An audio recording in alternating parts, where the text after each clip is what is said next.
সেহরি খেয়েই ১ম যে কাজটা করলাম সেটা হলো বুটটা ভিজিয়ে দিলাম। কারণ একটু লম্বা সময় বুট না ভিজালে বুট কিন্তু সিদ্ধ হতে সময় নেয়। হ্যালো, আসসালামু আলাইকুম। কেমন আছেন সবাই? আজকে আমাদের বাসায় ইফতারের আয়োজন করব। সেটাই আপনাদের সাথে শেয়ার করছি। আমি বুটটা রান্না করে ফেলেছি। কোনো এক সময় করে বুটের রেসিপিটা আমার চ্যানেলে দিয়ে দিব। আজকে আমাদের বাসায় ইফতারের পার্টি হবে। আর রোজা রেখে আমার কাজ করতে খুবই কষ্ট হয়। বাট কিছু করার নাই।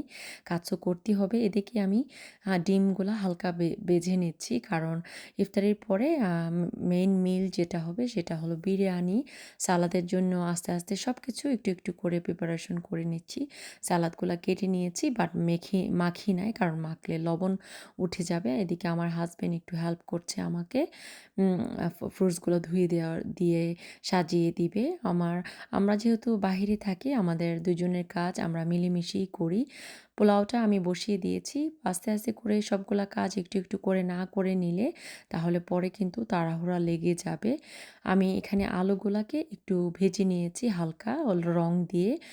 আর আজকে বিরিয়ানিটা হবে পাক্কি বিরিয়ানি। আর ইফতারি বেশি খাওয়ার পরে কিন্তু তেমন কিছু খাওয়া যায় না। তাই আমি মেইন মেনুতে বিরিয়ানি আর ডিম রেখেছিলাম। পাকি বিরিয়ানিটা খুব সুন্দর একটা স্মেল আসতেছিল। আসলে ক্যামেরার ভিতরে তো বোঝানো সম্ভব না।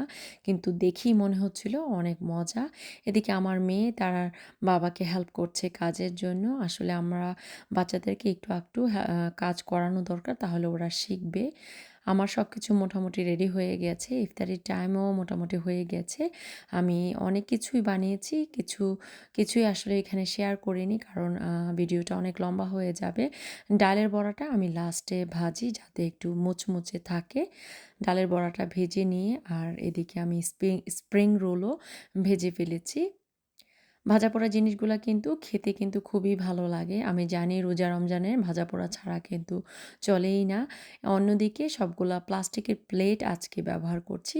আমার মেয়ে এদিকে খেজুর দিয়ে দিচ্ছে। মাশাআল্লাহ দেখুন ছোট্ট একটা মানুষ তার বয়স অনুযায়ী সে কিন্তু কাজ করছে। আমি এখানে বিরিয়ানিটার লাস্ট যে সেটআপটা দিব সেখানে কিছু বাদাম, কিশমিশ, বেরেস্তা, ঘি আর কেওড়া জল, গোলাপ জল দিয়ে বিরিয়ানির লাস্ট ফিনিশিংটা দিয়ে দিব। বিরিয়ানিটা মোটামুটি আমার হয়ে গেছে। সুন্দর একটা ফ্লেভার চারদিকে ছড়িয়ে যাচ্ছে। সবগুলো শুকনো ইনগ্রিডিয়েন্টস দিয়ে আমি এখানে দমে রেখে দিব বিরিয়ানিটা। যত বেশি দমে রাখা যাবে ততই কিন্তু টেস্ট ভালো আসে। আমি এখানে ২ চা চামচের মতো কেওড়া জল আর গোলাপ জল দিয়ে দিয়েছি। লাস্টে যেটা না দিলেই নয় ঘি। আসলে ঘি না দিলে শাহী খাবারের শাহী ফ্লেভারটা আসে না। আমার হাসব্যান্ড এদিকে হালিম সার্ভ করে দিচ্ছে। আমাদের মেহমানরাও চলে এসেছে। সবাই ভালো থাকবেন। আল্লাহ হাফেজ।